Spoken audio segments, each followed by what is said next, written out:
My name's Alex Cornell de Houx. I represent beautiful Brunswick, Maine in the state legislature, and I'm working with the Truman National Security Project and Operation Free.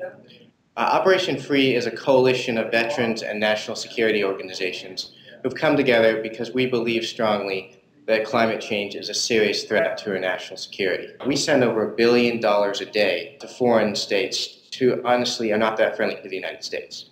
What we want to do is ensure that that money is invested with their own communities. That's hard-earned American money that really should be put in place to really generate jobs. A lot of these jobs are not exportable.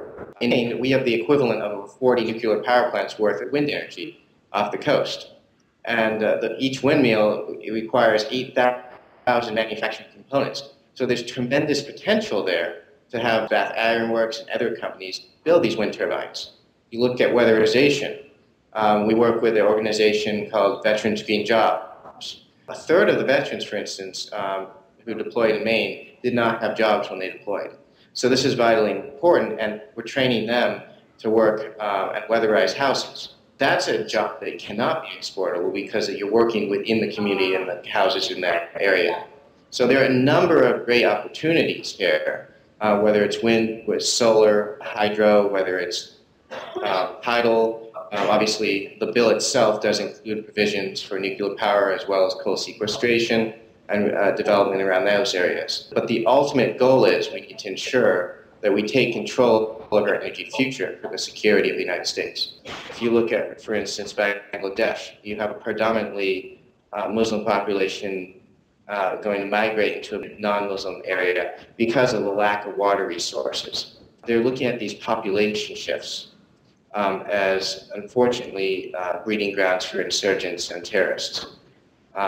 When I was deployed, someone tried to blow up my vehicle up. Luckily, we caught him, and he didn't know how to plant the device correctly, so the damage was pretty minimal. But we realized he was just a farmer.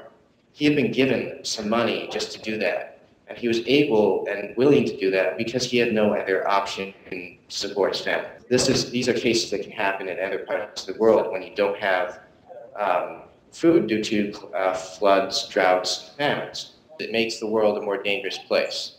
So our national security organizations have taken this as a serious national security threat. What we want to see happen is ensure that Congress also takes that lead and looks at, from a security standpoint, why we need clean energy legislation passed.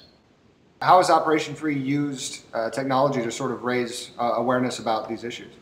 Our website is extremely interactive. It's operationfree.net. If you go there, you can actually write a letter to your local papers or any paper, really. We have templates that you can work on, and it'll automatically generate that and send it out to the letter function.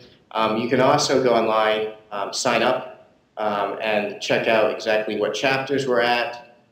We are integrated with Facebook, obviously Twitter, and all the other social media networks, including YouTube and Flickr. So, for instance, with the bus tour, we had two buses. One went from Missoula, Montana to Brunswick, Maine. The other one started in Arkansas and up to Nebraska and down into Florida. During the entire time, we combined that with obviously the Twitter updates, the Facebook updates, the YouTube updates, and the Flickr updates, and generated blog posts as well on a continuous basis to make sure that our message and the great work the veterans were doing on that tour was heard throughout the online community. And then it filtered into the print community as well, and TV from there. Okay.